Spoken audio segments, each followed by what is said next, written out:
Hey, everybody, and welcome back to the Table Podcast. Easter put us in the grave, but we have been resurrected, and we are back at it again. You ever you know that thing like back at it again with the white vans? Yeah. But like I say that, but I don't say it like the guy said it, but I still think it's funny the way I say it. So I'll say back at it again, like, and that's not how he said it, but that's also how I say it. Those things are the best, though. Like when you take it a step further and for yourself and your friends or whatever. Level up, bruh. Yeah. Dude, I was with these kids the other day, and they're like 7, 8 years old, and all of them are calling each other bruh. Really? Oh, bruh, nah, bruh. I'm like, stop right now. You stop that. Stop acting like me. Oh, I'm just kidding. What have you guys been up to? Nothing, man. Not really. Well, been trying to rise up too. Rise up? Rise just up. trying to rise Level up, or trying rise to level up? up. Both. Rise up is the new wave, right? Of level up. Isn't that it, Taylor? Yeah, it is. Rise He just up, says, yeah. He's like, yeah, sure. What? Sure. Dude, I was at the gym the other night, and people were sitting in the hot tub, and it was the brownest looking hot tub I've ever seen in my whole life. Like, you ever seen that one video where like somebody takes a two in the hot tub and then everybody gets out of the hot tub? We won't pull that up because it's really disgusting, but that is basically what it looked like. It's always surprised me, though, that you feel comfortable getting in public hot tubs. I do. If they're at a hotel, I think it's desperation. I think I love it so much that I want it to be good. Yeah. You ever want something to be good so bad that you'll tolerate it being bad because you want it to be good? Sounds deep. Sounds unhealthy. Did we? It sounds like you're asking for a disease. Yeah. I think that's what you're asking for. Like, have you ever taken a bath in a hotel? Oh, yes. No. Really? Yes. I'd so have. But is it weird? That's hard for me. You know where? Where? The Trump International in Vegas. Gosh. Okay, if there's somewhere because to they do it, have it's like there. a TV like in the mirror, and you can sit in the tub and Yeah, watch the TV in the mirror. I have taken a bath in another one in Vegas like that. Does the same thing like that. Oh, things in life. Yeah, you can't really understand why. Well, you're in there like, this must how it feels. It must be the man, the Donald. The Donald. No, but I feel that way when I get out and I put on the white robe. Like there's something about a robe that makes you feel wealthy. You know what I mean? Yeah. Like just wearing a nice. And you call Ash Melania? Yes, I do. I do. Mrs. M. I call her Mrs. M. Didn't you get sent back up to your room for wearing a robe downstairs? Mm-hmm. Really? Yeah. Wow. Yeah. He got real comfortable at the I was Trump. with Lance McCampbell, and we have this thing where we think we own everywhere we go. As long if we're wearing a robe, that means we own the place. And we wore a robe down into the foyer. The lobby, whatever. The foyer, it was the Trumps. It was definitely the foyer. And of the hotel, we went to like go get breakfast, and we're in white robes, dude. Like that's how hard we go in the paint. And we went right down in there, like we'd like to get some coffee, and they're like, you need to go back upstairs and play some clothes. This is not that kind of place. Things you do, things you don't understand. You know what else I don't understand? Guys who wear wife beaters under dress shirts, dude. When guys wear, you could put a period in the comma. Where? Why? Guys that wear wife beaters. Period. Yeah, just period. Just end it there. Next. Why are we still wearing these? Yeah. Like, what else are you gonna wear to your court date, dude? Exactly. Like you just don't look good, dude. Like. One, we can all see the wife beater, the tank top underneath the dress shirt. Yeah. So why are you wearing it? Like don't at least it's better than that. Than your nipples. Bro, be incognito. Exposed. Wear tape. Do something, but don't wear tape. I mean, come on, dude. Like it just doesn't look good. No, it doesn't. I don't even know that it's ever looked good. But for some reason, like I still see some people doing that. You're like talking under like collared shirts, right? Like when they open. Yeah. Yeah. No, even when it's not opened up, when it's buttoned up to the top button, dude, and you still see looks like you're wearing a spaghetti strap. Like it still looks like that. Yeah. Stop doing that. Like I'm trying to help you out. It's not a good look. What should they do though? Because they probably do it for sweat.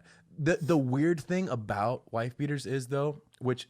Also, it's an inappropriate name. Dude, that's what I was can we just talk about that? We probably shouldn't be calling them that. They're extra ribbed tank tops. They're extra ribbed tank tops that are always way too tight and weird looking. But the weird thing about those type of tank tops, we won't call them the WB. This is 2019. WBs. The weird thing about WBs is that the armpits are missing. Like the part that you would need to like help absorb some sweat is missing, dude. Gone. So like, I still don't get the point. Like there's certain things that I just don't understand. You know, another thing I don't understand, and this is there's probably a difference of opinion in this. I don't get when parents post social media posts about their kids on social media to their kid, like written to their kid, but their kid doesn't have social media, dude. So like, oh, my dear baby boy, thank you so much for coming into my world. How much I love you, and I want to wish you a happy birthday. And there's like 5 pictures of their child, and it's like your kid doesn't have social media though. It's like, but your 3-year-old doesn't have social media though. So why? Hey, they don't have an Instagram account though. I think it's even weirder when they make a Instagram for their kid, especially when they're not even born. It's like the preborn. It's like Instagram page. Yeah, and then they talk coming they soon. Are the baby. Like, oh, I'm loving in the womb. Yeah. You know, here's a picture of me. You know, like, oh, no. I get it if like. I think that some people do it because, like, I try to actually understand this because to me it makes zero sense. But I think they do it because they literally use it as social media. Like, it's like some people use it as like as a platform influencing or, you know, to get your message out or whatever. Like that's more so what a lot of people are using it for. But then some people use it like to show the family photos. Only thing is, still don't write it to your kid. Then say, here's my baby boy. Joy of my life, whatever. But that's just another thing I don't understand. Speaking of that, of social media, Social media. did you hear in Canada they're testing out the no liking? I did. So that's in Canada? I think so. Canadians, man. Of course it would be the Canadians, Yeah. But yeah, they're basically not doing like no likes, right? Like it's just you can't see them publicly, I guess, or something like that. I think. So can you still see your own likes? I think you can see your own likes, yeah. But other people can't size you up, basically. Yeah. Which would be interesting, right? Like would be to see.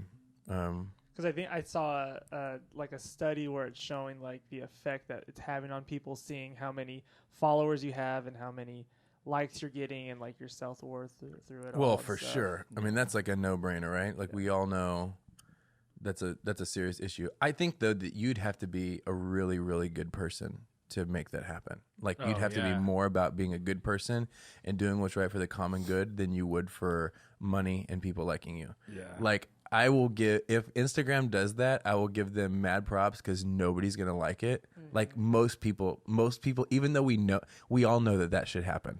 Like I think we just all know that should happen. Yeah. There should be that shouldn't be a part of our value system. So the likes and all that, we should, you know, I think value system wise, like if social media's purpose was to bring people together, then we should make that happen. Like that would be a thing that puts humanity first.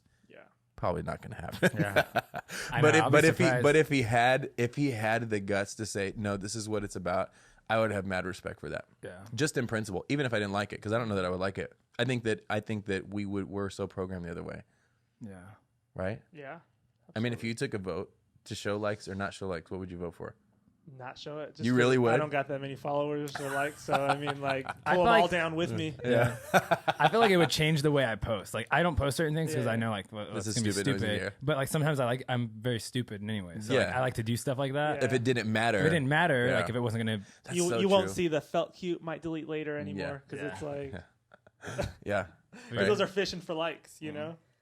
Those are so like fishers, dude. Yeah, they are fishing for likes. Yeah. Felt cute, might delete it. No, that's just if you don't get the validation you want, then you're gonna delete it later. I always love when singers do that. What? Delete, like they'll post a video clip of them singing la la la la la, and then it's like, oh, might delete later. Really? No, okay, dude, you're showing off your beastie run. We get it. You're running for president, and we hear you. We hear your vocal chops. Yeah. But anyway, that's just what happens in this world that we live in. I heard somebody, dude, you know what I was thinking about the other day? I was thinking about people. You ever around people and they don't say their words right, or they think that words are real that aren't real. We had this family member that used to always say when something happened that was hilarious, they would always say, "Oh, that's malarious." No. Dude, bro, malarious. Like, you ever met? Did they make it up though? No, like I think what happens, dude, is you joke about something and then it becomes what you really think it is. Like, you ever, Like I do this sometimes. Like you have a joking voice, and then you realize, oh, that's like your regular voice now. No. Like when did that become your regular voice? Seriously. Yeah. Like I think it's like when people say Tarjay, it's like you say it ironically, but then you start saying, like, "I want to go to Tarjay." Yeah. And you're like, oh, who am I? Some people just get words twisted. My grandma, she's the queen. Her and my grandpa used to be the king of it too. But she'll say things like like she ran into one of my, this is not a word, this is like a concept, but she ran into my aunt that she hadn't seen in a while, and she was like, oh my gosh, she's like, it's just like a nightmare to see you. But she meant it's like a dream. Like, so she meant like it's like a dream, but she said it's like it's such a nightmare to see you. She said that when she separates her cans, she calls it segregating her cans. She says all kinds of crazy stuff like that. What is the other one? She says when one of my aunts had to get induced to labor, she's like, oh, she had to go to the doctor, they had to seduce her. Oh my gosh. Sedate. What's funny is they're keywords that sound like kind of right. That's the thing. They're close. But we were just talking about that before this. We had a gaff tape something together to make it work. And we're like, oh, we got to jerry rig it together. He's like, isn't it Jimmy rig? I always heard Jimmy rig, but I always would say there's all kinds of those. And then there's just words that you don't say right and that we add syllables to. There's one that I can't remember what it is. Oh, I say all the time that isn't right. I say particularly. That's not a word, dude. And I say that. Particularly? Yeah. So like particularly, like that's not a word, but I say it like that. But it's particularly. Particularly.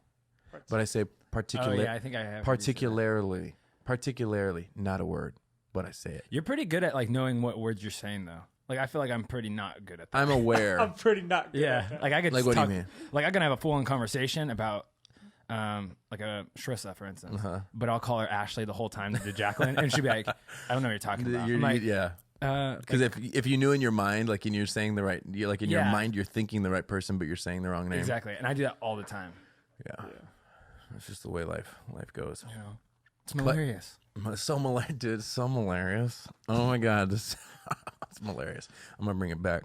I'm bringing back Malarious. First merch that we make is going to be Malarious dude. On a wife beater. on a WB. On a WB. Put it on the WB. Malarious.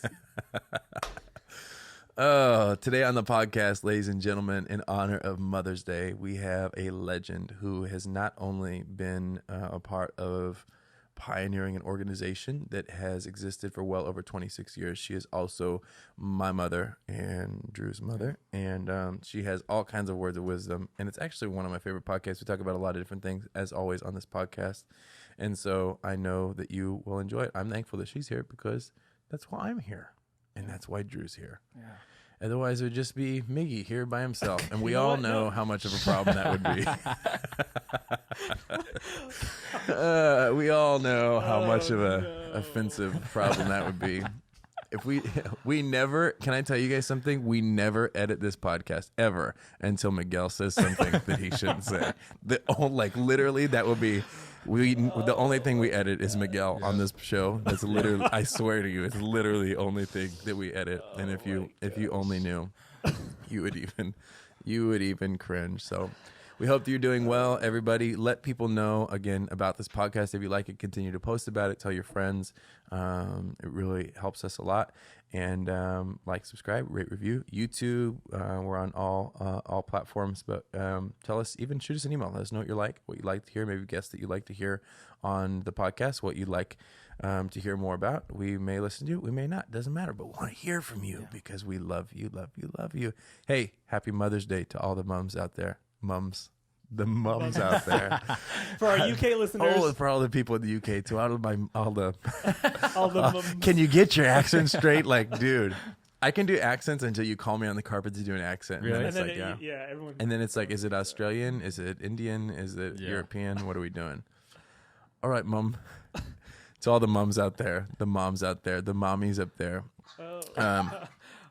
Mommies is different. Oh, you can't say mommies? It's so it's like mommies and daddies? No, it's like mommies right now is like the attractive ladies out there that, someone wants to holler at, So then you're a mommy. She's That's a the same. mommy. Isn't it the same? Is that not the same for a daddy? Isn't it what about a zaddy? right? Daddy or What is a zaddy? Zaddy is just an evolved form of daddy. You just added a Z on there. Yeah, this is people, man. They need some boundaries. You know what I mean?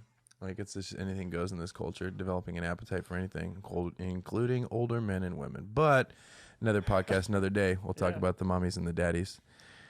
And, hope you guys enjoy this podcast. Ladies and gentlemen, without further ado, my mom, Cherie Hand. First the barricade, now the table.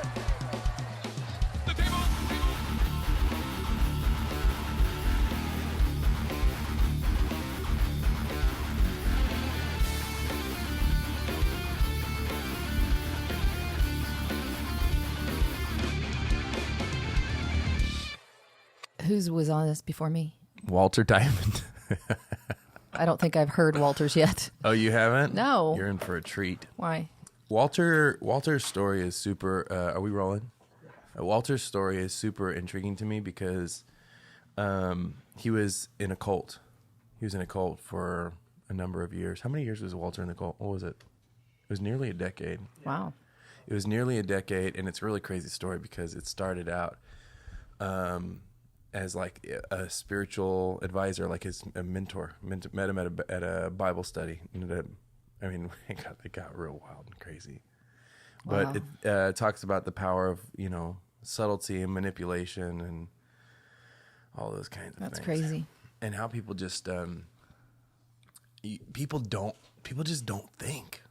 Yeah. It's the weirdest thing. Like, you have the tendency to it's weird because as much as people have like trust issues, like I think like that's one of the probably number one guns of like dysfunctions in American society, it seems like, is everybody has trust issues, right? Like, we can't trust politics, we can't trust the church, we can't trust, and yet how we do at the same time, we trust almost everybody. Like, It's true. I watch these people. Have you seen the show? I think I talked about it on Walters. What was the Abducted in Plain Sight? No. Have you seen Abducted in Plain Sight? Well, it's the same thing. Like, people with their kids, right? Like the people, like how. I mean, you see the stories all the time, whether it be on TV or the news. So and so snatched so and so, or this person was with this person and they took their kid. It's like, how are you that trusting? Even in the midst of you don't trust anybody. I know. You trust. It's like the circumstance is just right. Yeah, I wonder too if people like when it comes, like I think people allow laziness and busyness to get them to just That's be probably okay. And true. it's not even necessarily trust. It's like you almost convince yourself that it's not a big deal. And I would think that you'd have some red flags along the way, but you kind of override them. You kind of try to think past them, like, oh, that just can't be true.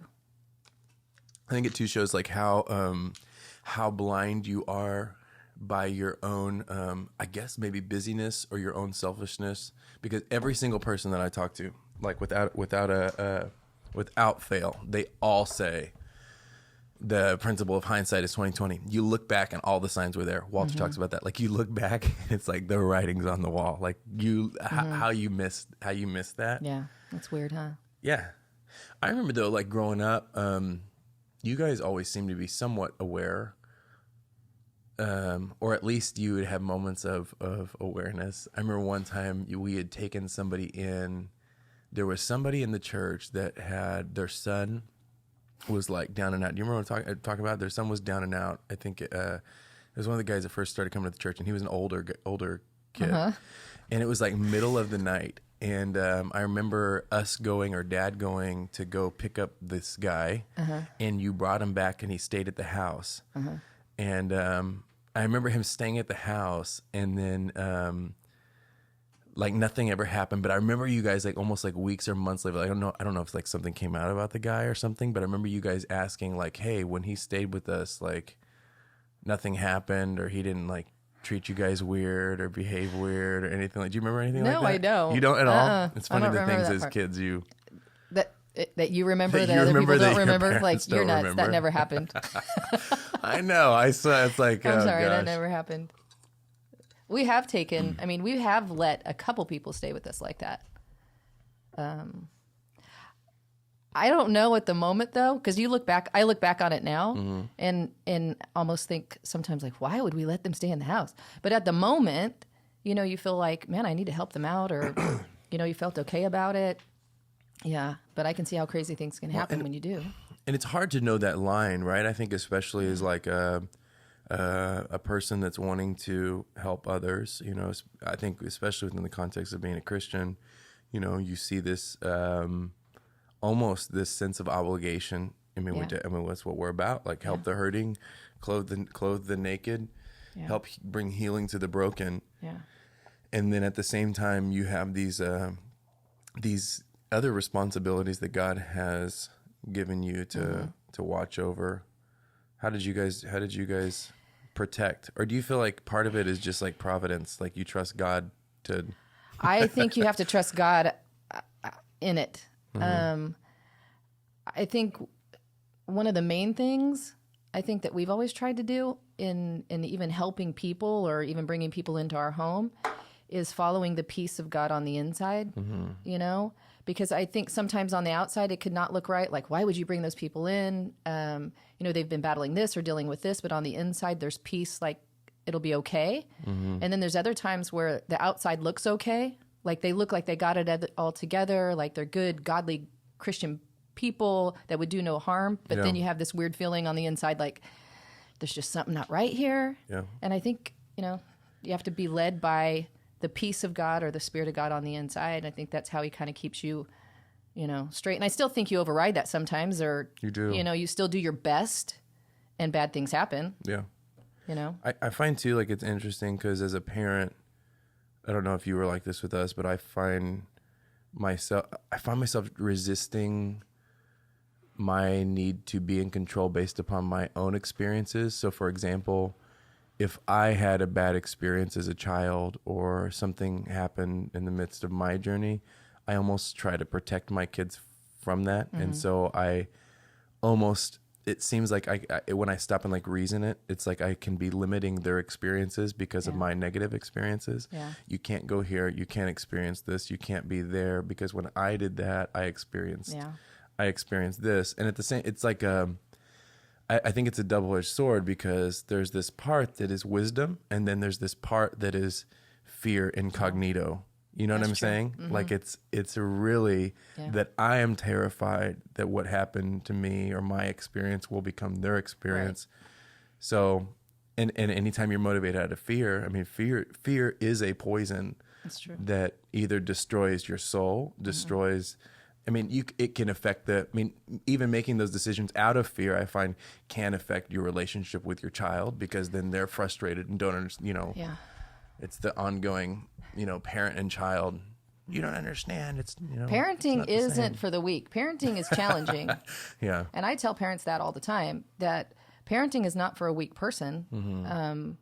Parenting is challenging because I think a lot of times you try to do, there's certain things being raised that you look back at your childhood and you feel it may be restricted in an area or maybe unheard or maybe something was being done unfair. And so you on purpose try to change that, you know, in your world when you're a parent.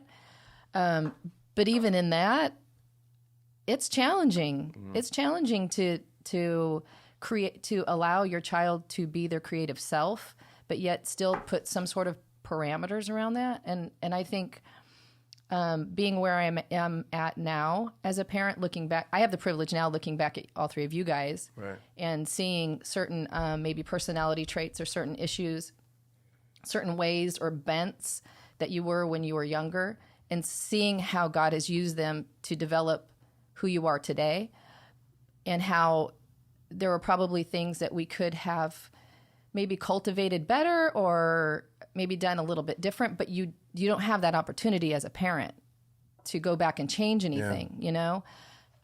Just trusting God that somehow in the process, our desire to do things God's way, that he somehow makes up the difference for, you know, us as parents failing or not seeing warning signs or not seeing, you know, or being so distracted that we're so already concerned about us and, you know, what we're about and not necessarily about what the kid's about. But parenting is challenging, you know, and I think every generation, you look at the next generation, you're like, it's even harder, you know. You even have, I look at you guys now and you have so much more influences that your kids are involved in so many outside voices that have access to them that you guys didn't even have when, 30 years ago. That's challenging. Yeah. But I also know God knows that, and He's given you wisdom and ability to be able to. Well, that's the thing too. Like challenge, the concept of challenge is really relative, because I've heard you talk about this before when I think other times I've been interviewing you or talking and asked you a question like, do you think it's harder to be a parent now than it was then? And I remember you sometimes instinctually answering that question saying, I don't think it's harder. I think it's different. And I think it's because I agree. It's that principle that hard is relative. Mm-hmm. What you felt as challenge raising us is the same exact thing as I feel as challenge. There's different things causing that sense of challenge. Yeah. There's new things in the equation. But the overall theme or emotion or sentiment or burden is that of challenge. I mean, it's the same thing, right? That is true. That's true. So I don't know. It's interesting to think about, and then to, I don't know, kind of reason, because you realize that it's really like a relative thing, and you have to like put yourself in a position, I think too, of like, I think as parents, there's this, you have this sense that you are the person that determines the destiny of your child. And I don't know, like, I don't know that I buy that, because you see, there's like, I mean, actually the science shows, I was listening to a podcast and they were talking about like people who study this for a living say that it's like a 50-50. Like there's this 50% of like what family you grow up in and the coaching that you have and all this kind of stuff. And then there's this other part that has to do with like your psychology and how you're built and innately, like your genetics and all this kind of thing. So it's almost like, I find that there's this pressure that most parents carry, because you can easily feel like a failure if your kids didn't turn out the way that you wanted them to turn out. But there's parents that were really great parents that their kids turned out as a failure because there were so many other, variables in the equation. And just the opposite. You see so many parents that were so disconnected, involved in, and their kids are amazing human beings. Yeah. I think as parents, we do carry that responsibility sometimes. We feel that responsibility and that pressure. And, if our kids don't end up doing what we feel like they should be doing, we feel responsible for that. I think, our job, according to the word, is just to do our best to aim them Godward in whatever it is they're facing in life. Aim them Godward. And if we aim them Godward, God has the way of getting them where they need to go. Yeah. I mean, that's God's promise. It's very true. If they can stay connected to God, curious about God, in a relationship with God. And really, as parents, if we truly are Godward, and that's not that we're perfect, because nobody's perfect, I think, but if in the core of who we are, it's Godward, and that our choice and our decision is we choose God's way. I feel like kids then see the genuine God in you, and they really do see God at work, and there's nothing more than that. Yeah, but that's where I think that even growing up in your guys' house, that I saw God was, it's tough because he was a part of, we're building a church, right? Like the church, we're starting the church, but he was always a part of our lives, not just something we checked off on a list. And I think that for a lot of even pseudo-Christian people, like I don't know that it sticks if spiritual, nice sneeze, Miguel in the room. Bless you, Mickey. Way to get featured there, bro. Way to get your, always want to spotlight this guy. Just go ahead and sneeze. Hey, have you ever noticed when people sneeze with voice though? Like that would be an intro topic. Like when people sneeze, you know what I'm talking about? Like achoo? Yeah, you kind of do that actually when you sneeze. No, I yell. I like achoo. Like it's like loud. No voice needed. I don't understand. Well, no voice needed. Like here would be a regular sneeze. Achoo.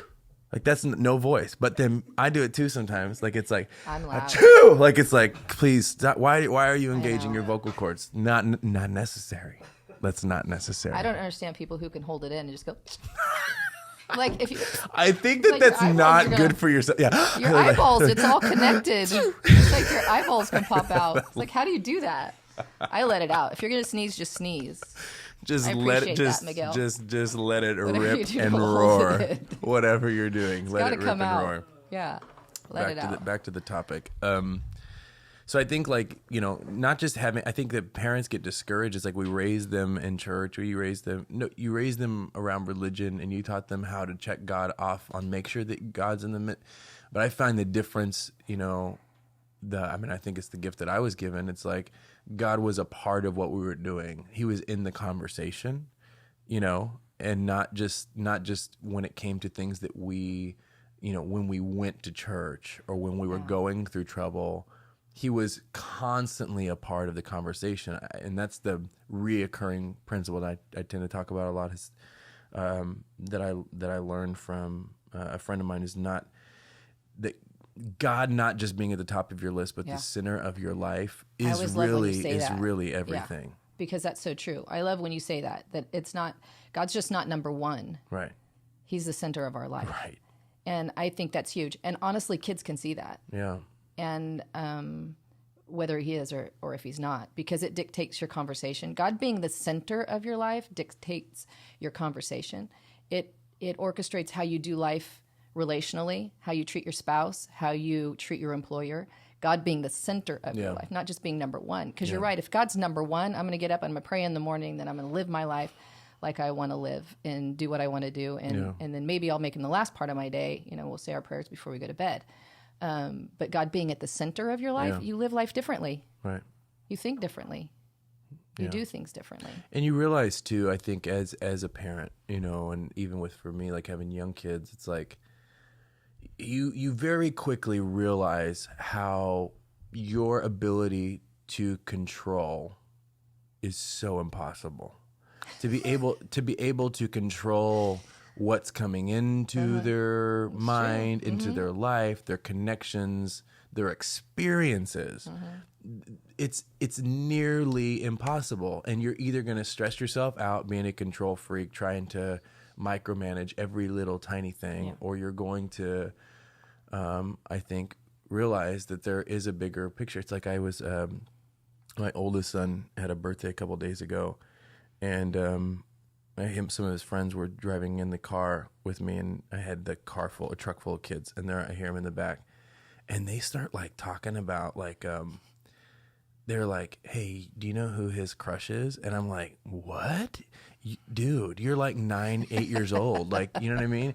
And like crushes. And what's funny is I have asked my own son about this before. And he's like, "No, I'm not really interested in that, whatever, blah, blah, blah." And I hear them in the back seat talking about, "Oh yeah, I talked to her and she said that she was very, definitely likes you." And I'm like, that's awesome. To me, it's like this immediate picture of you think you know your kids, but you don't know your kids. Like, and every parent thinks that, right? Like, so, and yet you know that your parents didn't fully know everything about you. Like, we all know that, right? Like your mom and dad didn't know everything that was going on in your life. No. And you find out the same thing about us. Like, right, when we tell these we tell these stories, and sitting it's around like, a campfire.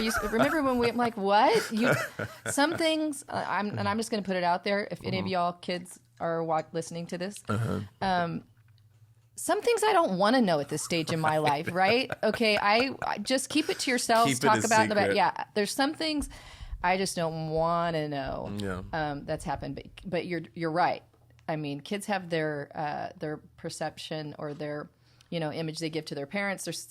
There's so much more that's going on behind the scenes. And I think that's why it's that much more important to be present and to not.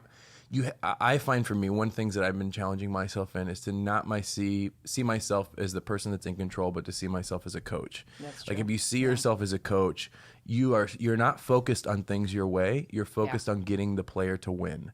Yeah. And so I find if I can just focus on the things with my kids that set them up to win, to not get into the nitty gritty of the things that are, my way, my culture, my upbringing, whatever. And we're all going to have those things as our personality, but to focus on the things that like really matter, Yeah. It's like and then my youngest son, I walked in the other day to the living room and YouTube was playing. So it was like on just playing random music, and Reckless Love by Corey Asbury was on. And my youngest son was like just singing Reckless Love, oh, the overwhelming, never ending reckless love of God at the top of his lungs.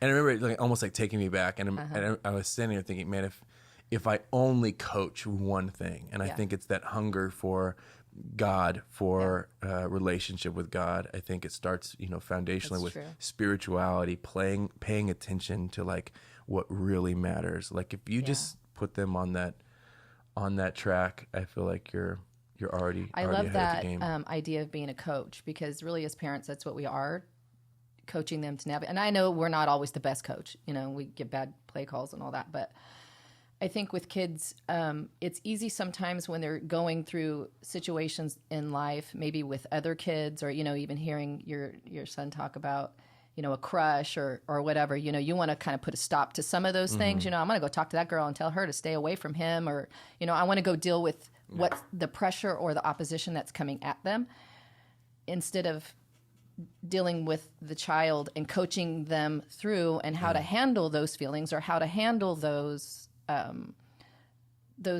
things. I know even, with you guys growing up in church, you have, people at times who put unrealistic expectations on you guys, or would be a little harsh in their approach with you. And, as a mom, my tendency would be want to go and to address them, leave my kid alone, quit treating them any different, and go to battle with them, which I could, or could help navigate you guys through, or do my best to navigate you guys through, that people are going to oppose you at times. People are going to treat you different at times. People are going to put expectations on you at times.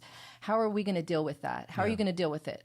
As opposed to me fighting your battles, teaching you how to maybe see the battle correctly, to be able to navigate yourself through it, and not always having us come to the defense. I mean, we would if we had to, but I think it, as a coach, if that's your perception, then you can help them navigate wherever their journey into adulthood probably better. Well, and it's rooted in that the principle or the idea that, or I think it's just the reality. One of the hardest things to do is to have the discipline to allow those you love to struggle. It's hard. And I think it's a discipline because you have to have confidence in the process over your own personal persuasion. To trust that there is, and I find like especially in the world of religion or church, especially maybe our context, the idea, the essence of struggle is it's hard to grapple with, because struggle involves pain, which for us is negative of everything good. Yeah.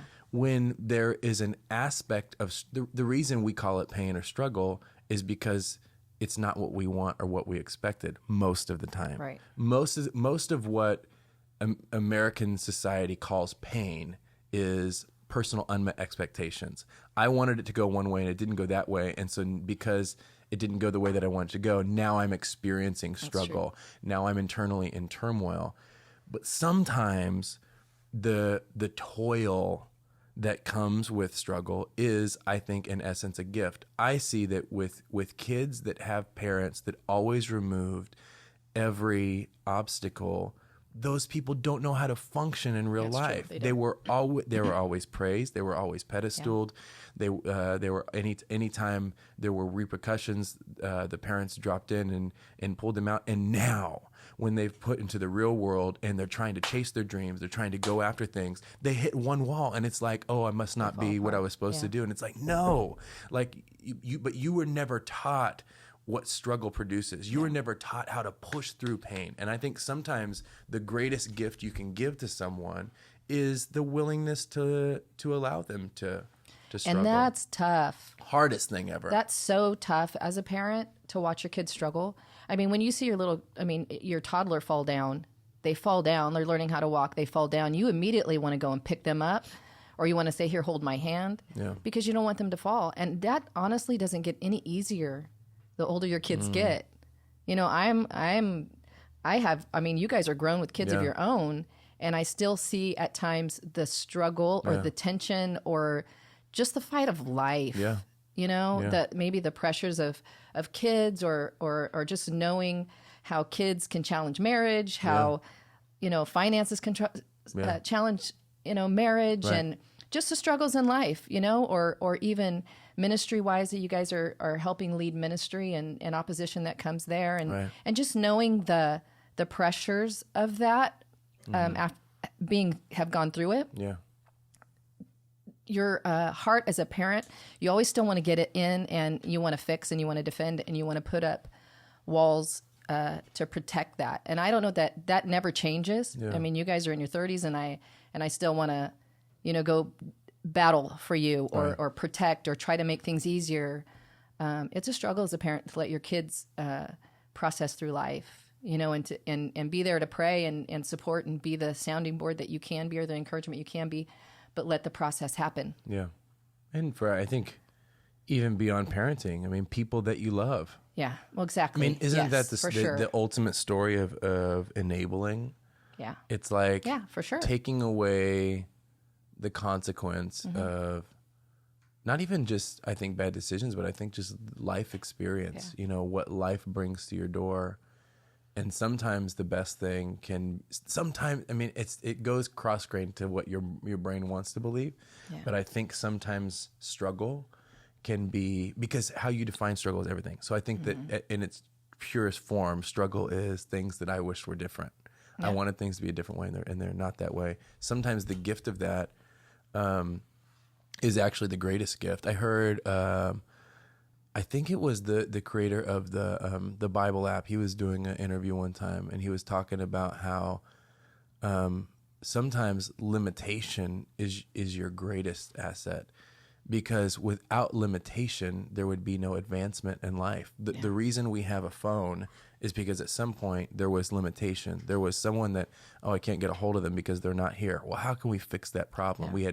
We had limitation. So that limitation caused me to have to create, have to dream. Right. Limitation is a picture of struggle, something that is in my way. You think about disease or that we couldn't cure, and somebody said there's a limitation here. We can't figure out how to get these kids, to be healthy, or to get rid of the smallpox or whatever. And somebody used because of limit. If there was no limitation, there would be no advancement. That's true. So I think sometimes we hate it, but there's part of it that if you can see it right, there's a gift in it. Yeah. And it's like what's that? They talk about how, like, when a baby chick is being born, it starts breaking out of the egg, and if you're sitting there watching it, there's something about human empathy that watches the chick being born, and you want to, like, start helping it, help it, like, oh, you're struggling, I can help you. Cute little thing, you're struggling.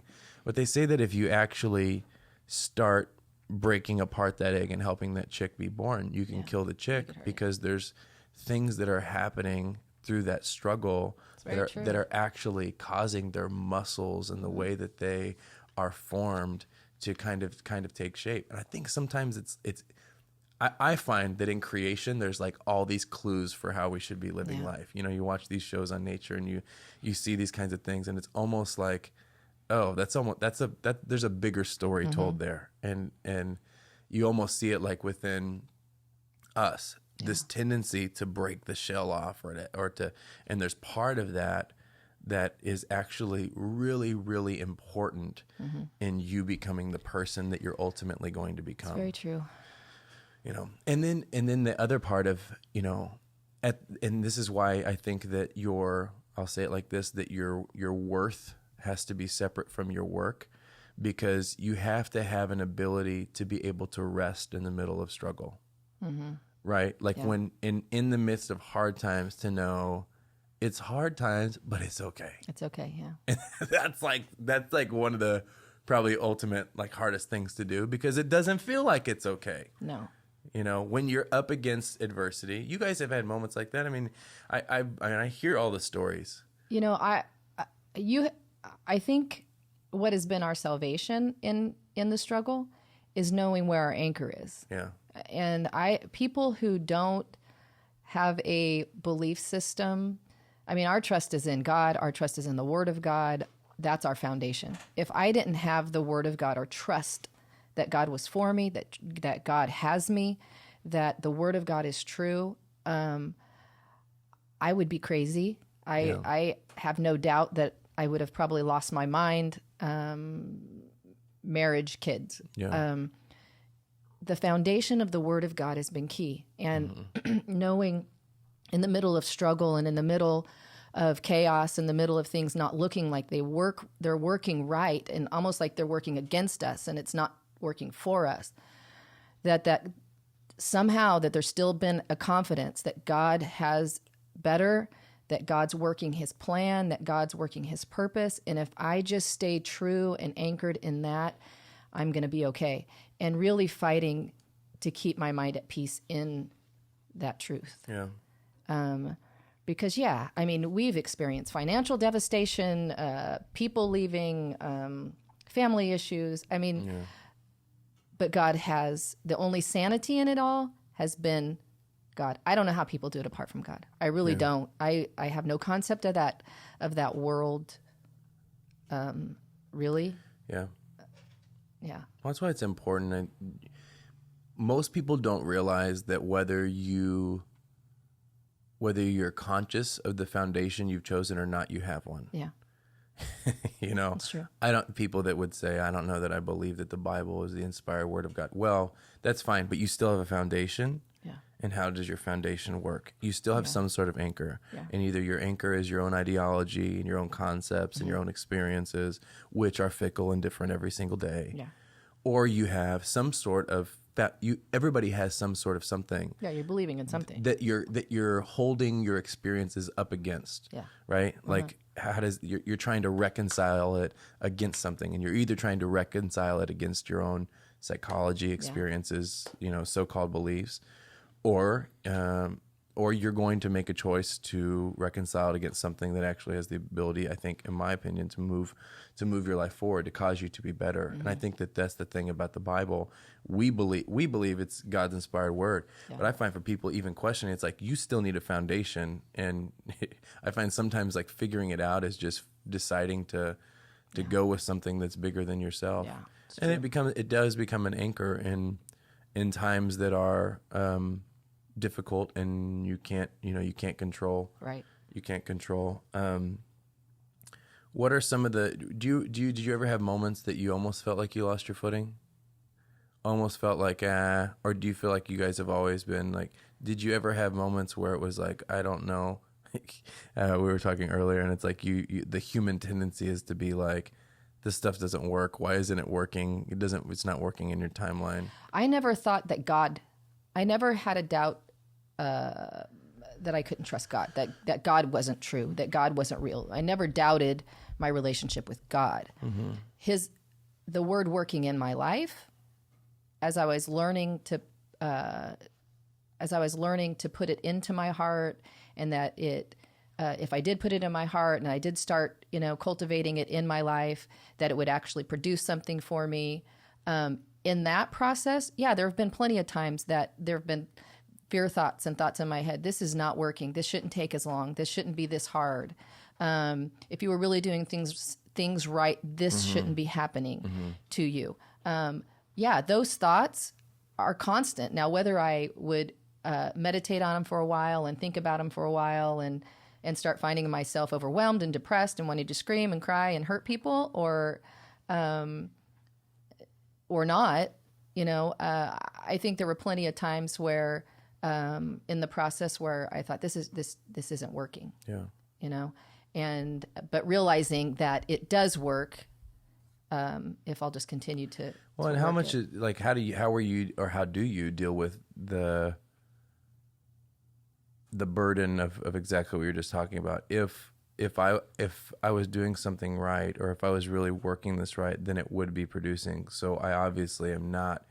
Like it's like that work worth thing that I was talking about. Like how do you separate what's you and what's not you? Mm-hmm. What is the picture of there's a seed that's under the ground that's being watered and it takes time to produce, and then the flip side of that coin of you have a job to play and you have a role and you need to be obedient and you need to. So I'm believing God for finances or, you know, and I know God that God wants me to be the lender and not the borrower. I know that God wants my life to be blessed and walk with increase in my life, but I'm laying in bed and I'm hearing them hook up my car and tow it away because it's being repossessed. Which How you do experienced. Yes, which I have experienced.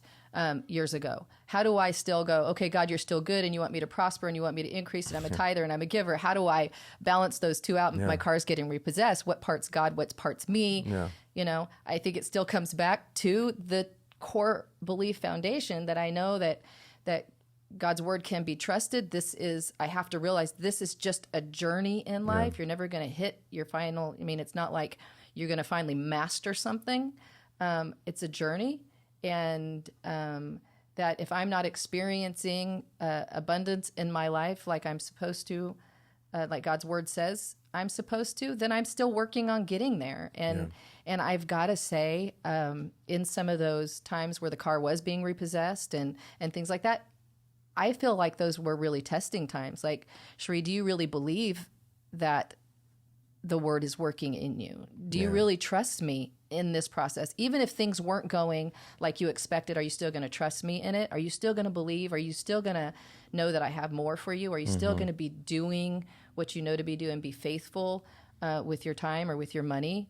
And I think in that process, over time, God has been faithful, you know? And I think now I look back and the struggles that maybe I have now financially or relationally or whatever, I can look back at God's track record and I realize that the more that I put God first in those areas and continue to stay faithful with the word, that God's word always works and it's always come about on my behalf, you know, good for me. But it is a challenge for people. Yeah. I think a lot of times the negative things in our life really test what our foundation is, if we really believe what we believe and not. And too, I mean, it's like I think that part of the struggle is that we as humans are so results driven. So if the results aren't as quick or as predictable or as I want them to be, then I literally question the context of everything in my life. My worth, my relationships, my job, my whatever. The reason I question those things is because I'm not happy with the results. And you find when you're a person of faith that plays a long game and you're trusting in something big, if you are the type of person that is listening and you trust nothing but yourself, well, then you need to be strictly results driven because it all is contingent upon your ability to hustle and become and have accolades and success and all that kind of stuff. If you subscribe to a different line of thought and you choose to believe in someone bigger than yourself, then you have to, in essence, embrace all of the beliefs that belief system entails, meaning you have to then trust something bigger than yourself to realize that sometimes the results, part of it, if you're trusting someone bigger than yourself, you don't always see what is really going on behind the curtain. Is the hardest thing. It's why we talk about like surrender, right? Letting go of my idea of what I think things should look. It's the hardest thing to say, this isn't working. It might be working. Yeah. You know, it's like, true. That's why it's the Bible, like seed under the ground, right? So like you don't know. You look at the top of the soil and you think, this is not working. This stupid plant is a dud. You know, here I am. I've been investing. I've been, but yet it is growing. It is growing underneath. It's hard though when you can't see, and you live in a results-driven society. Yeah, I think you have to trust the process. I think even earlier you were talking about the whole thing with the chicken the little chick trying to break out of the egg. There's a process there that produces this strong chick able to survive. I'm sure if that little chick was given a voice, he's probably saying, can you help me out here? Could you have made this process a little bit easier? I think God can even look at us, and here we are, you know, God, can you help us out here? You know, financially we're trying to push out of this thing, or physically we're trying to believe for stuff, and we find ourselves doing the right thing, but it's not happening as quick, or it's a little bit harder than what we want it to happen. Yeah. And I feel like God is, you know, listen, there's a process to this journey, you know, and he even set in motion the whole seed the time and the harvest. And as much as we want the harvest immediately, there's a process we have to go through, and it's the process where people quit because it doesn't happen fast enough, or just doesn't look like it's happening the way it should happen, and they're judging forever based on today. Yep. And you can't judge forever based on today. Today is today. Well, It's and not forever. it is. You know? And you look around, and I think embracing the fact that every process is different, and I think that it's not even contingent as much on you can't say, well, look at how it worked for them in the same scenario, but you're a different person and the cards are different, and there's a different end game for your life. You know, you look at people like every I said it like this to our team, like every calling has a capacity. In other words, you're something that you're put here to do. And then there's almost like, I mean, people think you can be anything, but you really can't be anything. You can be anything that you were supposed to be. Right. You know, we all have our limitations in essence. You know what I mean? Like, could I study and become a neurosurgeon? Maybe, but you still probably don't want me working on you. You know what I mean? Like, so I think like every calling has that. And I think that, because that being said, everybody's destination is somewhat different. You know, you look at like a John the Baptist. Well, your role is not to be the Savior. Your role is to tell everybody that the Savior is coming. If John the Baptist would have said, "Well, I don't want to play that," that's your role. So your process is different because of the place that you're going to. And I'm really into this. I'm really into this like nature thing, as I've always been. But it's funny because you look and you see. In nature, every animal, all bits of creation, every tree, every bush, every shrub, they all have a different process. Like if we just paid attention to that, right? Like the incubation process for dogs and puppies versus humans versus elephants versus trees. And I mean, some trees take decades to even sprout. And it's this whole thing of, this principle, I've been thinking about how the process it requires contribution from you, but at the same time, your contribution doesn't control the rate at which it's productive. So it requires contribution from you, but your contribution doesn't require or doesn't determine the rate at which it's productive. And I think that that's the frustrating part when you're like, but I did this, and if I didn't, and it's like.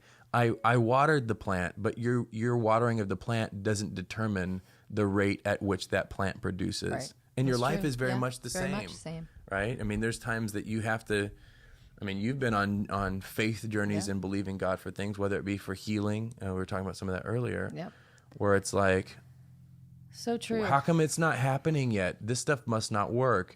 And it's like, just take a look around. Everything has like if you would just, as much as you believe, looking out the window, I mean, if we look out this window and literally look at the trees, the bush, the dirt, everything had a process. And if we just really realized that the same things that you see, the unseen operates in the same type of way. Our ability to rest, and to me, it's that rest thing in the midst of things that you don't understand would be a whole lot, I would think, easier. I think so too. I do think we don't see a lot of the fruit in our life because we quit too soon.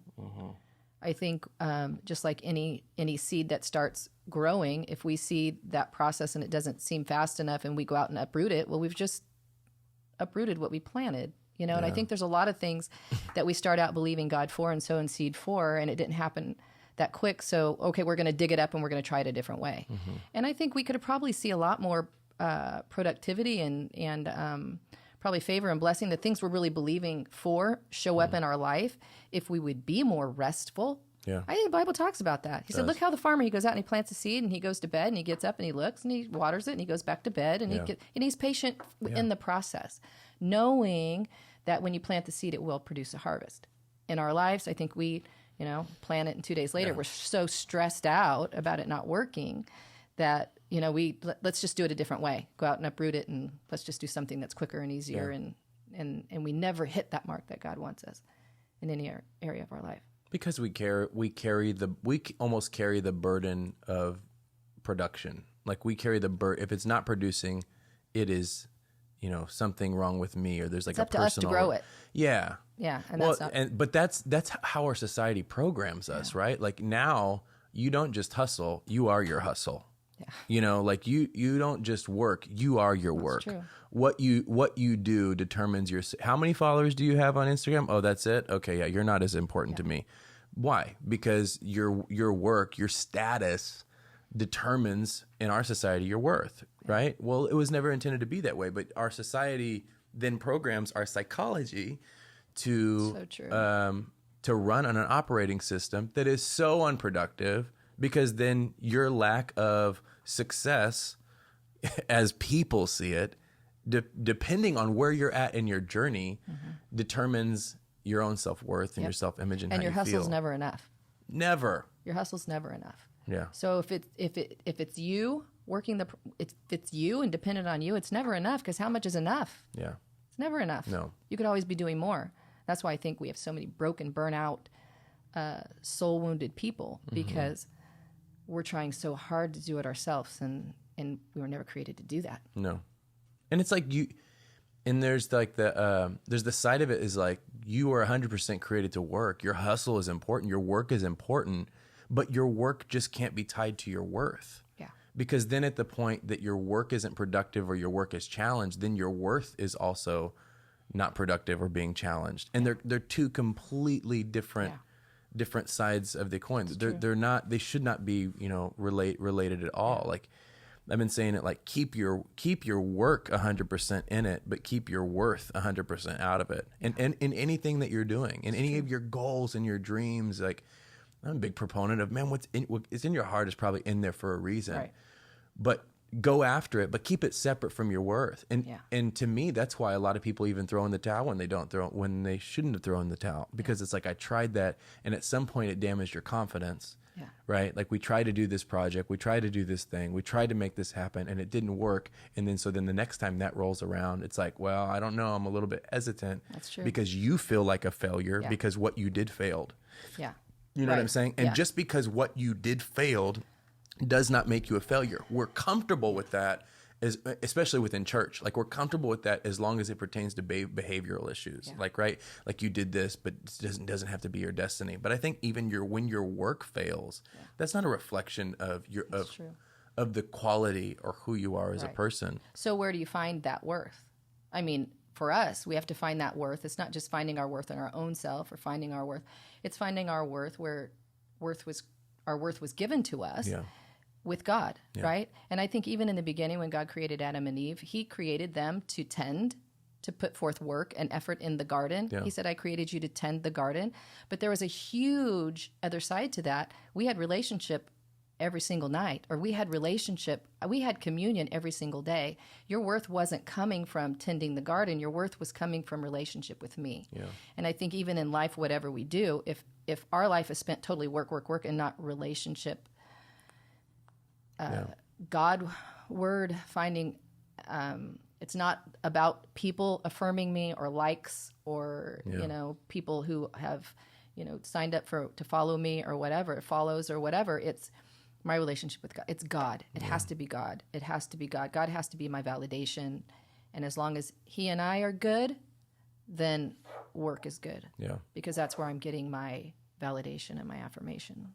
Well, yeah, my relationship. Especially, I mean, it's the thought of anything in life only finds its worth in being used in what it was created for. I mean, it's like this cup is just a cup until I need something to drink. Yeah, you don't realize like when I'm out camping, it's like cups seem so like unimportant until you have water and no way to drink it. You know what I mean? Yeah. Or you have no container, like even when you have to boil like a pot to boil water to purify it. It's like pots seem so just dumb and unnecessary, but they find their worth in what they were actually created for. So like when you have needed that, and I think that-that's the ultimate conversation of all humanity struggle. I mean, that's really the ultimate, right? Like we don't know most people don't know where their worth comes from. And so they're clawing and scratching to make themselves feel significant or have money, have relationships, have whatever, the optimum physique so that I can feel good about myself, because I'm ultimately looking for worth. And there is really no worth outside of being connected to what you were created for. Right. And for us, that our belief system is that's God. It's relationship with God. It's connection with God, which is expansive and so much more than just religion and church. It's him being in the midst of, It's very your true. life and at the center of your life. Being someone that, you guys, I mean, obviously the relationship with God part, but you've also pioneered a church, and you've experienced a lot of that pain that has come as a result of not just from unexpected faith expectations, but from people. People can be very destructive. The people that are the closest to you sometimes are the ones that can hurt you the most. I know that you guys have experienced that. I mean, we could talk about some of the stories that I think would be cool. But just some of the pains of, we started with the trusting people thing. Yeah. You know what I mean? And it's like especially when your world is the God world is so intertwined with the work world and the people world and all that. It's interesting, and I heard one preacher say that ministry is brutal. It's brutal on one end and beautiful on another, and it's because you deal with people, and people can be beautiful and people can be brutal at the same time. One of the things I'm extremely thankful for is growing up in a pastor's home, growing up in a preacher's home, because I already had a concept of people, and I already understood that people can praise you just like they did Jesus on one day and crucify you the next. Yeah.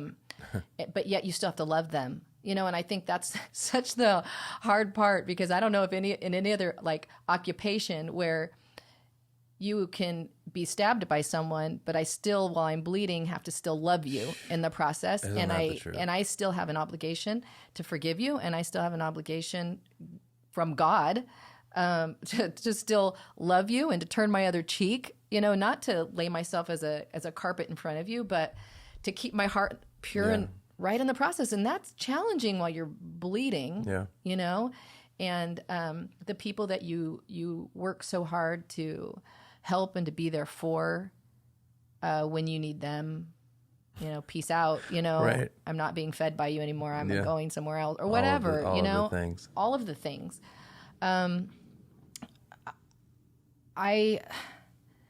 I think it's never been easy, especially when people closest to you walk out, or the people closest to you, not just walk out, because I think if they walked out, that's one thing that's great. Yeah. Go ahead and That'd go. Be a part of life. Yeah, and go just ahead. You're walking transition. out. But spitting on you or telling lies about you or being deceptive or trying to take other people who are in relationship with you, pull them away from you too, I think that's a whole nother level. I think by nature, just the natural DNA flesh part of me, I'm the kind of person, you don't need me, I don't need you either. Yeah. You don't like me, I don't need you. Right. Which I don't think is always God purpose for me. Right. Because it can be a defense mechanism. It is for the most part. So I'm not an outwardly expressively anger person, but I'm probably more of a stuffer kind of person. So I always felt like, if I acted nice on the outside, then I must be nice. Yeah. But yet I could have all these negative, mean thoughts on the inside and do me damage on the inside, which would put up walls and not want any relationships with anybody else and have very surface relationships and very surface friendships. And knowing that that's not God's plan either, I think it still comes back to, again, the whole trust God issue. It's doing our best to, what does God's word say about treating my enemies? And as much as you don't want to do the word during those times when it says to bless them and to be joyful, because when they speak evil against you for the word's sake, you're even more blessed. Fighting to see that more as a positive and not a negative. It's a struggle and it's work and it is that. But I got to say that there's always a reward in doing that. I think Dad and I both have just determined to, at least in the public eye, be the bigger person. We definitely have conversations behind doors of the pain. Which is important to process it, right? Yeah, absolutely. Yeah. There have been plenty of times there have been tears and and like, man, what can we have done different? Or man, I just want to, Yeah. I want to blast them on social media, Yeah, you know, or right. I want to call people and tell Yeah. them, or Tell the I want real to story. I want to tell the real story. Exactly. Yeah. And then, I want to tell the real story, and just knowing you just can't do that, Right. you know, that somehow in the end, God will make up the difference and bless us if we do the process. That's the road. I mean, it's really the road of leadership. I mean, you know what I mean? Leader, if you're going to be a leader in life, like not just like exist and status quo American dream, but if you're wanting to like do things and go places, you have to choose that. I mean, you can call it the higher road, you can call it whatever you want, but there is this reality that you have to leaders do that. Leaders help while hurting, you know, but there's that flip side of the coin that it's important that even while you have to help while you're hurting, that you take time to heal as well. That's so true. Even if that's the importance of having a core group of people that you are in relationship with, or friend circle, or people you can call on, where you can close the door and scream. Because when you're, you know, I was talking to a friend the other day, and they were going through some hardship, but they're the type of person that has to save face publicly. They're a leader, you know, they're a leader in the pure sense of the word. And it's like, hey, make sure you take time to go lock yourself away and cry out to God and scream at the top of your lungs and listen to worship music and purge your soul. Because if you carry that with you and just, you know, being a leader is not just saving face, it's knowing how to, I think, lead yourself through the midst of pain, behind closed doors, or with, you know, people that you're in relationship with that can actually heal. Agree. If you just bulldoze, you're worse. Yes, and I've seen a lot of growing up in ministry and then being in ministry as long as we have. I've seen a lot of people self-destruct that way. Yeah, holding it in, or not going Godward with it, not almost afraid to vent to God. Like God doesn't get my pain, or God doesn't get my emotion, or God would look at me as a weak child, or you know, I put this on, you know, I gave you, why are you being so stinking unthankful? You know, and not realizing that God gets it anyways, and He cares about it, and He's got help for you, and sometimes all you need is a good yell, a good cry. Honestly, you know, sometimes you just need that. God, we're so physically, the way God created us, you got to have outlets, and sometimes tears are like that. Sometimes your voice yelling or shouting is like that, and it's doing it in the right place at the right time. And I think having a good group of people around you, someone you can, you know, I used my mom at this periodically, but I think, you know, a good group of Godward friends to run things past and to say, I'm feeling this way, and they give you the ability or the space, and they allow you to vent a little bit, knowing that you're not going to hurt anybody or damage anything in the end, that, okay, you're normal, this is okay, let's refocus and help you refocus. I think one thing I do admire probably more about this generation of church leaders that I see is they value those kind of relationships in their life, where I think our generation was more self-preservation and we'll fight it and do it ourselves, which I think did a lot of damage to our generation, you know. And I think allowing people the space and letting people know it's okay to talk to somebody else, that you need some fresh perspective sometimes, and as long as you're not just bottling it in, because I think it's easy I don't want anybody to know my pain, they won't get it anyway, or just to fight, or just to stay focused, because, you know, stay distracted, going one thing to another, you're never processing your feelings. You know, I think it's so detrimental. Yeah. Well, there's certain things in life that you can't and shouldn't try to balance, and then I think that there are certain things in life that you should. You know, there's this. So I think like even for, you know, your generation versus mine, I think that, you know, there's things that are very destructive about nobody gets in. It's just us. Never let them see you go through hardship. I think that there's destructive things towards that. I also see in my generation much concern about their future, because there's no boundaries. There's no constraints. It is just live your truth. And but you living your truth today is going to be destructive, and you getting a job 3 years down the road, you know? Sure. So like to me, there is this balance in this conversation. For sure. Of, I think, especially with being a leader, there is a point where depending on who you're leading, be able to lead and be strong or whatever. But then there's also the side of know when to let them see that you also are human and you also bleed. Yeah. But people need something at the same time to look up to and to be led by. So there is two sides of the people want you. The people need you to be real, and people need you to be open. But a lot of times, I think we're just trying to purge the unskimmed waters of our own soul to make ourselves feel better.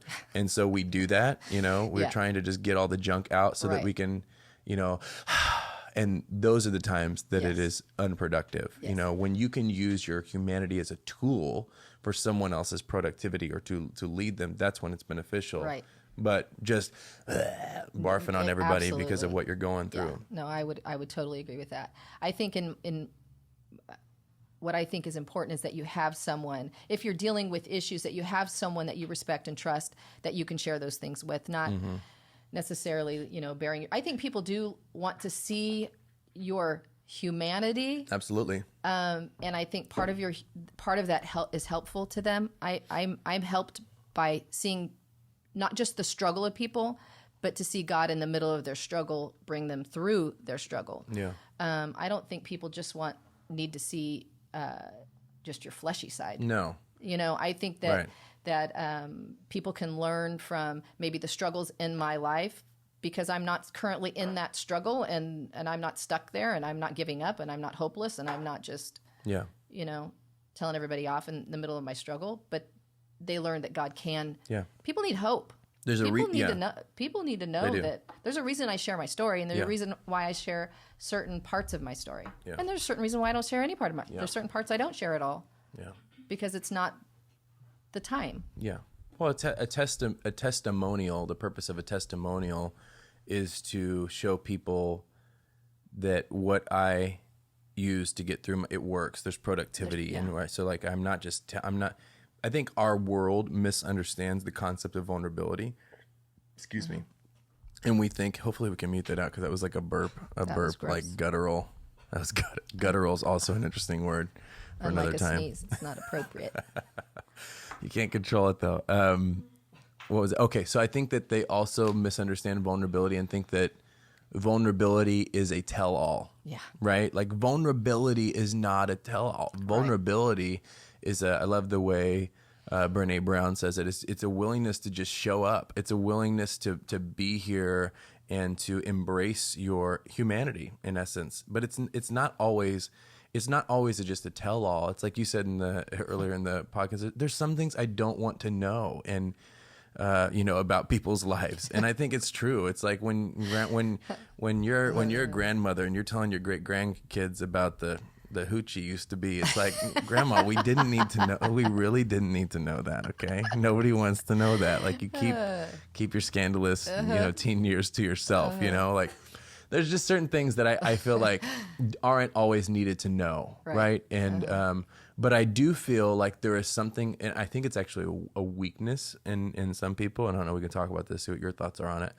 But like there's a weakness and a selfishness that I have to tell you because I need to feel better about what I'm going through. And I think like when that's done in the wrong context, that's why I think like what you're saying about having the right people in your life that you can do that with is important, because I think that your soul does need that. But I think a lot of times that's what I'm saying with this generation, not knowing who those people are. So it's a tell all to everyone. And I think that Dad taught me one time, he said, always remember that information heals, but information also hurts. Mm-hmm. So sometimes you want to tell somebody something to make yourself feel better, but after you've made yourself feel better, you've just given them a burden that they have to live with for a lifetime. That's true.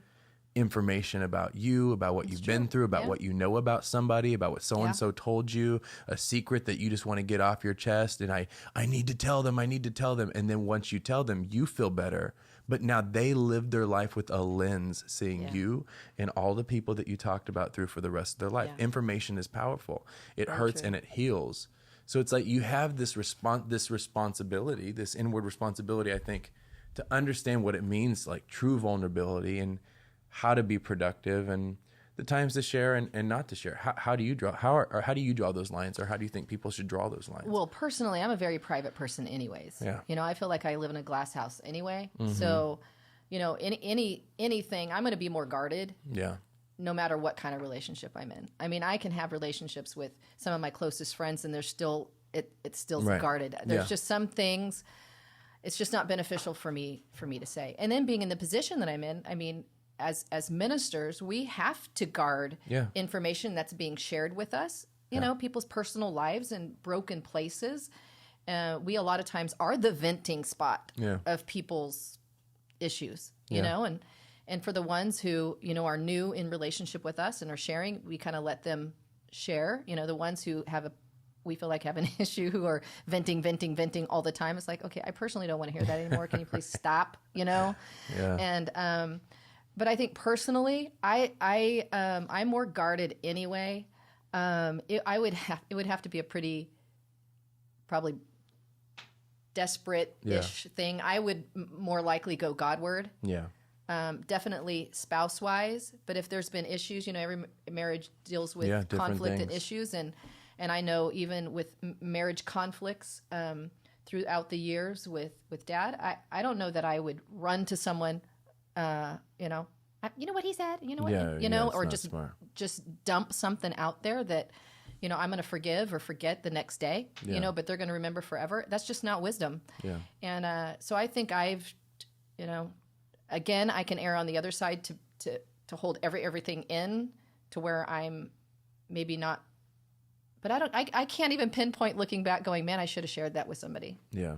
I just don't feel that. I feel like I go Godward with most of my stuff. Which is important, especially Honestly, though, I think if I really had trouble navigating through a situation or really was really struggling, I would probably, I could see myself talking to maybe a more neutral person that wasn't in my that's why I think professional. I don't know. No, for sure. I think that's why I think one of the responsibilities of this generation is to fight to remove the stigma as it pertains to, I think, third-party help. Yeah. Psychologists. Sure. People like that. Sometimes you do need an ear, and I think but the reality of realizing that because of the condition of our world and our society, a lot of times that ear is sometimes, I think, not somebody that is near to you. Yeah, you know, that's true. Because it's hard. I talk about it often. Like one of the greatest heartaches for me is seeing people, even within the church, come to the church as a place of vulnerability, but then you have immature leaders or people within the church, and here these guys are so fresh and so green to spirituality and the things of God, and they're like, here's what I'm going through, but then everybody then sees them based upon the information that they know about them. Yeah.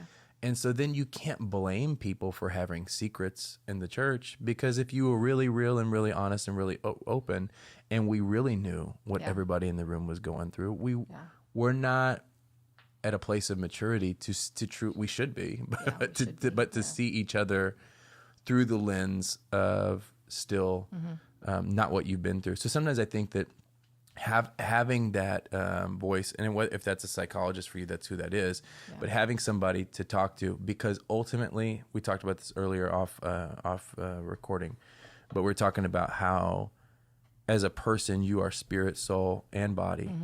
And I think that we have gotten better about, we're doing good at, the spirit side about, let's make sure we're feeding our spirit, right? Yeah. So like we have acts of devotion, whether it be prayer or reading the Bible. And I think then the other most obvious is body, is physical. Like we know I need to be taking care of myself, right? Like physically, even if we don't do it, we know that it's important. Yeah. I think a lot of times we don't prioritize the soul part like we need to. And, I agree. And just like we go, I think if we had the same discipline to go to the gym as we do, like if we took the same discipline for our soul, whether that be through investing in conversations with psychologists, whether that be meditation, things that yoga, stuff that yoga. I haven't done yoga in a while. I like smirk when I did yoga. That. You did hot yoga with me. I did do hot yoga with you. That was hard. Did you like it? You know what? I did, but what I was surprised about is the point that you're making is that you have to focus so much. Yeah. You know, because every move, I'm used to going to the gym and doing fast, quick, heavy, lifty kind of movements. Yeah. This is so focused that you really have to capture your thoughts and make them really on purpose. Think something, to get your body to do it. And I think that people just don't take their soul seriously. Like we I just agree. don't really think it matters. We think, I said this last week, and like, if I'm not depressed and not suicidal, then I'm good. Like most people think that. Like that's their litmus test for how is your soul? Well, I'm not depressed, so I'm good. That is so not the truth. That's very true. And I just don't think we take our soul seriously. I think sometimes, I think physically, if we didn't care about what we did with our body, we'd be in a pretty, messed up state. Yeah. So like you said, we take care of our body a little bit more. We're at least aware. Aware. Because you have people like Miguel that still drinks energy drinks and he has kidney stones every single month and it's worth it for him. You're disgusting, FYI. But at least he's sipping one right now. But here, my point is, you're at least aware. Yes. Okay. So here's the deal. You don't write it off as stupid. You're saying I'm making this choice. So you have to, on purpose, know what builds my soul and what destroys my soul. How does my soul get restored? How do things get into my belief system and the way I think? Mm-hmm. I think, and I've heard on past podcasts, when I have listened, some little banter before the podcast started, how my mom and my dad wouldn't let me listen to certain things or, experience certain things. And I think, I look back on those times and I'm thinking, okay, we were a little ridiculous on certain things. Yeah. But as a parent, if I'm building the psyche and the soul of my kid, there's certain things that I'm okay with them listening to, and there's certain things that I'd rather not produce a harvest in their life. Mm-hmm. I don't want them having these images in their eyes all the time that's producing their belief system. I don't want them listening to this all the time that's producing their belief system. I want them to have a healthy perspective on things. And I think as parents, we fight to do that for our kids, but then there comes a time where they build their own. Yeah. And I think that's where we are now. Okay, well, daily, if I'm not cautious, just life is constantly attacking negatively my soul. Right. And from what I see, from what I hear, from all of those things. And so I have to, on purpose, just like we were talking earlier, we have to on purpose make our soul or put things into our soul to bring healing and restoration and to focus it, get it back on center, get it back on track, and have to do those things on purpose. Right. Because I think sometimes we just live our life by default. There's no doubt, and I would think or hope that everybody at least has at least somewhat of an awareness that the things that come into your eyes, into your ears, affect your soul. So Carl Lentz talked about this in her podcast. Like he was talking about the lyrics that you listen to or all those things. They do have an effect. I think sometimes, though, those are the more obvious ones. Yes. I think sometimes the far more destructive and the things that are really polluting the stream of our soul is undealt with anxiety, undealt with stress, undealt with disappointment, undealt with loss, undealt with sadness, undealt with unmet expectations. Mm-hmm. All of those things are soul pollutants. Yes. When I go through loss and experience grief and I don't sit in that for a moment and allow God to bring restoration and bring healing, that destroys my soul 10 times worse sometimes than all the other things, which need to be, definitely you tend the garden of your soul. Every person is responsible for that. But I think sometimes we're like, well, I don't need to listen to that. And what you need to do though, is you also need to sit in the fact that you lost your grandmother or lost your son or lost your daughter. Absolutely. And allow yourself to wrestle with that pain and sit in that pain and allow healing to actually happen. Because if you don't, you're going to move, 10 years down the line and think, but I'm not listening to anything bad. I'm not watching anything bad. And yet I still feel like trash on the inside because there's so many other components as well. Absolutely. That pollute the... Yeah. And it's processing all of those. Sometimes you don't even know. Mm-mm. I'm feeling, so bad. What is it?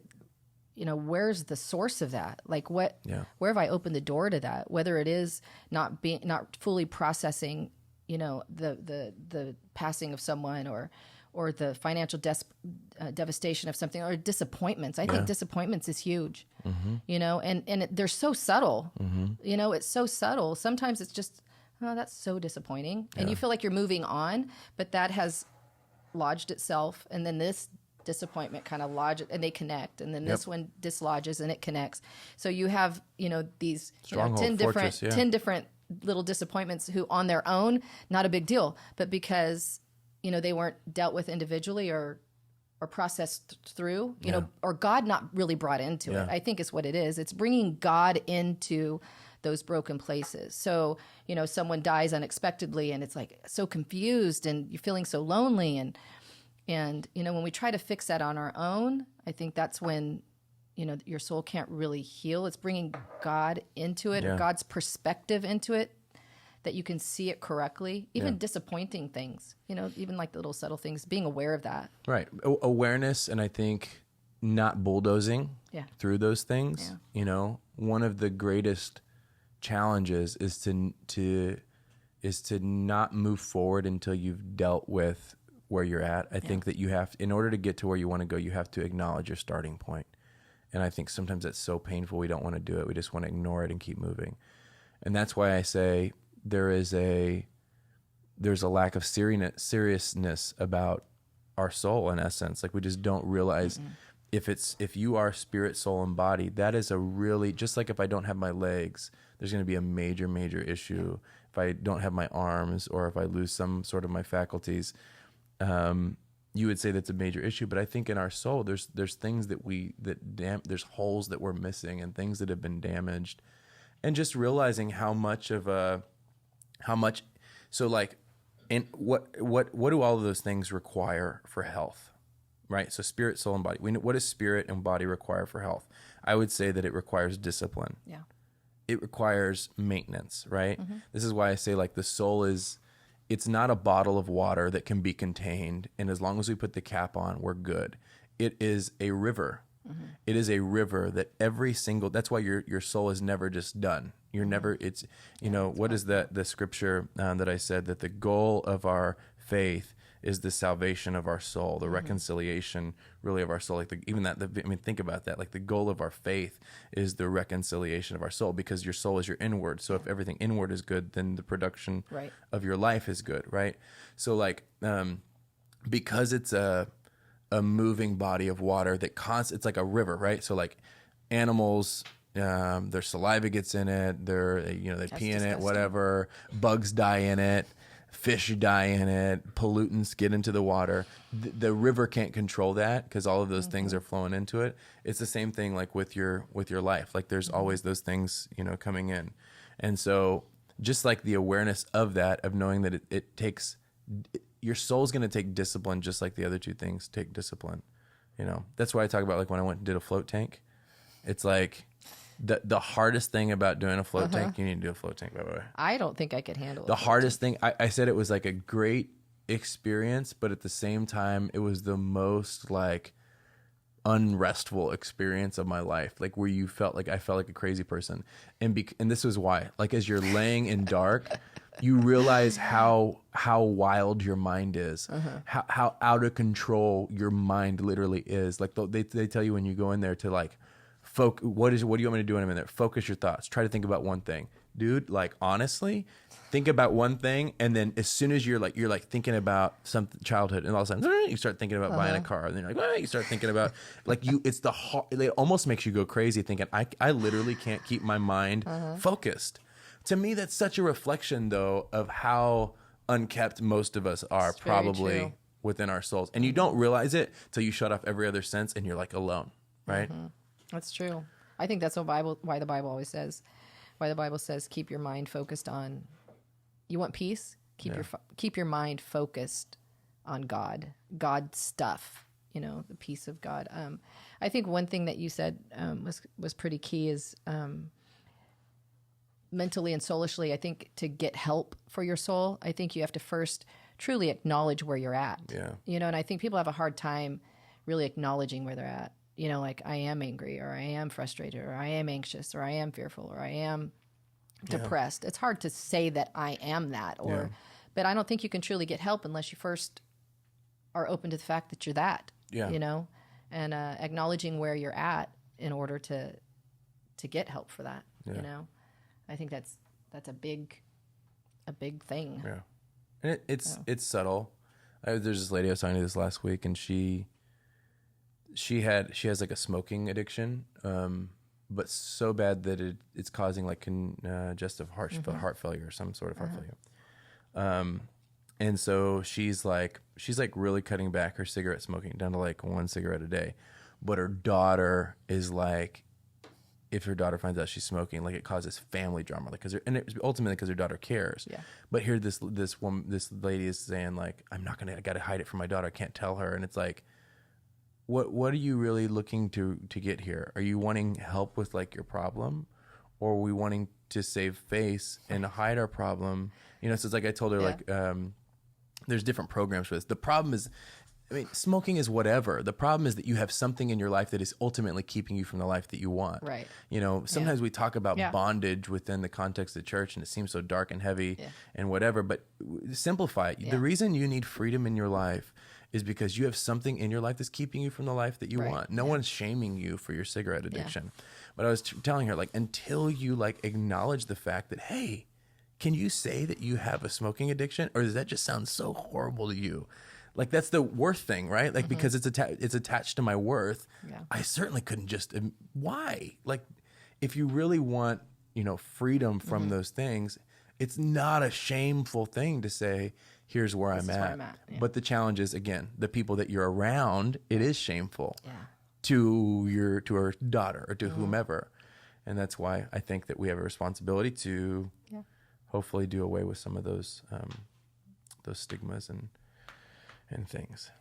So, how long have we been talking, by the way? Hour and 20 almost. Hour 20. Not bad. That's a long time. Huh? It's a long time. You have a lot to say. Me? That's good stuff. This is a perfect job for you. Why? Because you were asking questions from the time you could talk. Why? I know. I say why. I asked stop you. Asking I can why. remember asking you in the back seat. You're probably 3. Mm-hmm. Why are you asking so many questions? You're like, I just want to be smart. Like, okay, can't fight with that. All right, be smart. And you are. I'm sitting here talking to you. I'm like, wow, where'd you get so much wisdom? Yeah. Wow. How do you think that, like, the way that you see things now, like you talk about like your parenting and how you like raised us, I always felt like you were tougher on me than the other kids. My brother sitting in the room over here. I look at like when he was in high school versus like when I was in high school, and I'm like, dang. He was just a better, more obedient boy. That's sorry. Probably the truth. That's probably the truth. I was a bit of a tyrant. He was afraid to disobey, and you weren't. So, do you feel like you'd become less? Yeah, I don't know a parent that probably wouldn't say this. Yeah. That you're a little bit harder on your first kid. Yeah. Because you don't know, you have no clue when you get this kid, when you birth this child, you don't know. You know, and you're doing your best job to be a parent, and you want them to be a perfect child. And so all the things maybe that you saw that other parents do wrong, you know, it's like, I'm not going to do that, and I'm not going to do that, and I'm not going to do that, but I am going to do that. And you set out to build this perfect child. And just like you said, there's parts of your kid that you just can't control. Yeah. And they are who they are, and they challenge what they're going to challenge, and they become what they're going to become. And you fight as a parent. I think, you know, the standards could be probably a little stricter on the first kid. Yeah. You know, I would say that. I would probably say that, you know, the first one you practice on. So the more you have, the last one, they always say the baby of the family has it easier. And I think that's probably true. And I don't know that, you know, as a parent, you can change that. It's just a part of it. That's what's made you who you are and him who he is. And then you got your sister sandwiched somewhere in the middle. So I think it's just one of those things as parents, you know, with each kid. You probably find that with your own kids. Oh, yeah. You know, you look at one kid and you have, you know, this, and then you get this other one. It's like discipline is different. Everything's different because they're a different kid. And then you kind of know what's important. Then as a grandparent, is that weird watching your kids have kids? Like, I can't even hardly fathom it right now. It's entertaining. But to think about, like, to think that you brought a human into the world that grew up in your home for 18, 20 years, and then they are doing the same thing. It is. And they move out of your house. Yeah.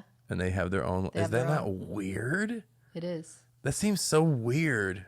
It is, because you put all your time and effort into molding and shaping, and you're living your life molding and shaping, and then they get old and then they go. And then they have their own life, and they're producing their own children. It's fun to watch, actually. Is it hard? Is it hard? I feel like the connection is so different. Like sometimes I think on it, like even now, and it's like you go from like living in a family like with parents for 24. Like most people don't think about this, but I think about this kind of stuff. Okay, like 24/7 under your roof, right? And then just like then I'm gone, and you guys keep doing what you were doing under your roof, right? When we were there, and then I'm doing that under my own roof, right? That's not weird. Weird for me or weird for you? Weird for you. Like, is it weird? Yeah, because basically, like, I think it within, like, you know how, like, people get mad in church or in business when you, like, develop and raise somebody up and you, like, I poured my life into them and then there they go. But then that's, like, what we all do with as humans. Like, that's in essence. But that's how God created it. So honestly, there's a God transition. I think some parents, though, do freak out about that. I think personally, I always want my kids to live with me because I liked you guys. I enjoyed that. I enjoyed the other friends that you'd bring into the house and stuff. Just the life in the house that it brought, and felt like you guys got along pretty well, and it was fun. I felt like our home was good. And I always thought I never want my kids to move out, but there comes a certain time in a transition that you're like almost like ready for it. Yeah, you're like okay, kind of like when a mom bird wants to kick her baby out of the nest. Yeah, they're like instinctual. Boop, get out. It's time. Get out. I still like you near. I probably like you over more than your dad does because dads are almost like so the get truth, out. Dude. Dads are like get out. I want my home by myself. That's how you know it's time to leave. He goes to his room. You'll be downstairs, and Dad goes to the office. Where's Dad at? Oh, he's in the office in the room. That's time to go home. No, but I would have you guys over all the time. I love that, and I think moms usually do. Dads I asked like, my dad to come on the podcast, and he told me no. Like, I hope he's listening. I don't even think he listens. But if he's listening, I hope he knows. He's probably a my little own scared. father told me no. That's rude. He's scared. But you just get, it's just a part of. He told me I was a good mom because I said yes. He says you guys can get me do whatever you guys want me to do, and that's probably true. Yeah. I mean, when you guys want something, you call me. Yeah, we do. You don't necessarily call him. No, we don't. You call me because you know that I'll say yes. And I delight in that. But as a parent, I think there's a transition time that you're like, okay, it's time for you to go and, There's times I miss y'all being home. Yeah. But then you come over for like a couple days. And then you're like, we don't miss you anymore. I don't miss you that much. Go home and take your noisy kids, please. No, you can leave them. I love them. They're fun. They're fun. But I do find it really cool watching you guys parent your own kids. And being the grandparent, I don't have the responsibility of the everyday kind of I know what's important and what I enjoy doing and what I don't. Yeah. It's fun. It's funny because I can remember, I'm the age now that I can remember being like, remember you guys kind of being my age. I don't know. Well, yeah, I was just telling Dad the other day, I said, Elam, your son, is the same age as I totally remember you guys being that age.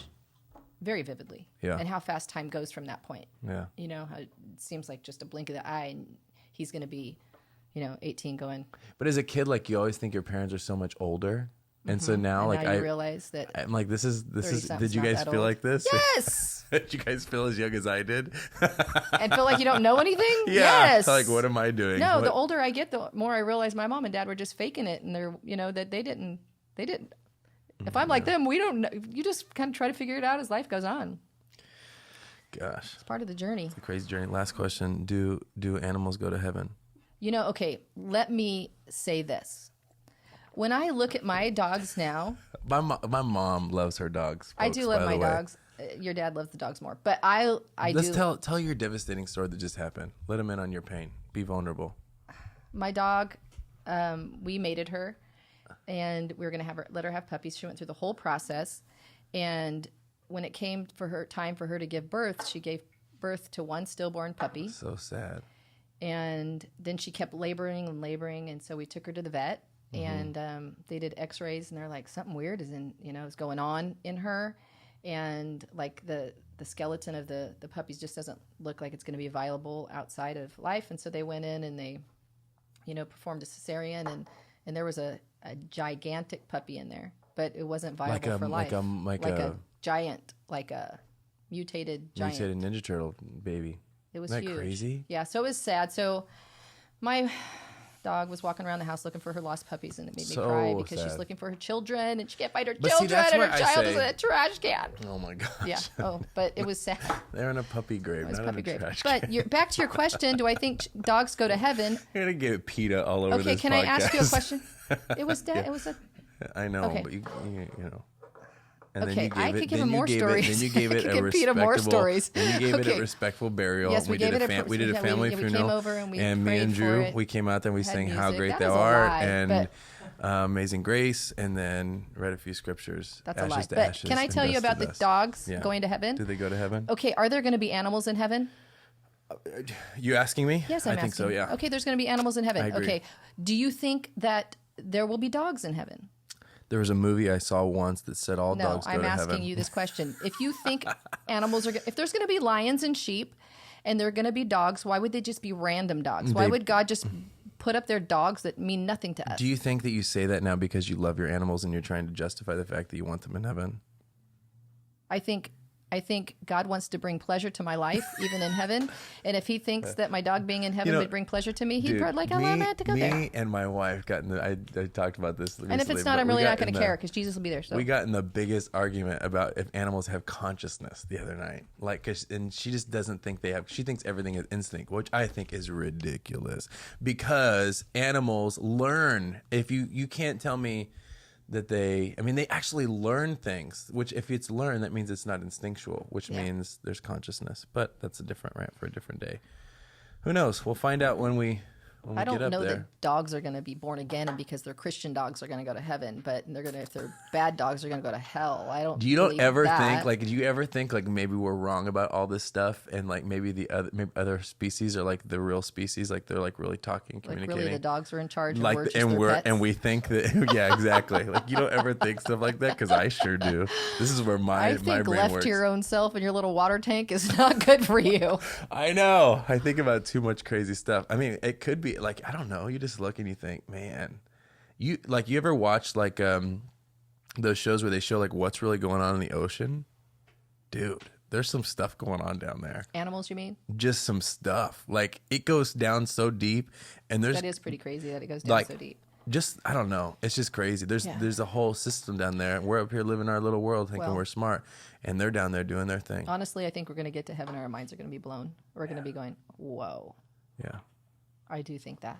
I think we're limited in our thinking and our understanding. So limited. We think we know, but we don't know. No. It's way bigger than us. Well, Mom, I want you to know that I love you. I love you too, son. And I hope you have a very happy Mother's Day. Thank you. Mother's Day is coming up. Yep. And you're the best mom in the whole wide world. Thanks. I lucked out and had the best one. Aw. Don't know how I got so blessed. Well, thank you, babe. I love you too. Love you. Thanks for coming on the show. Right. All right.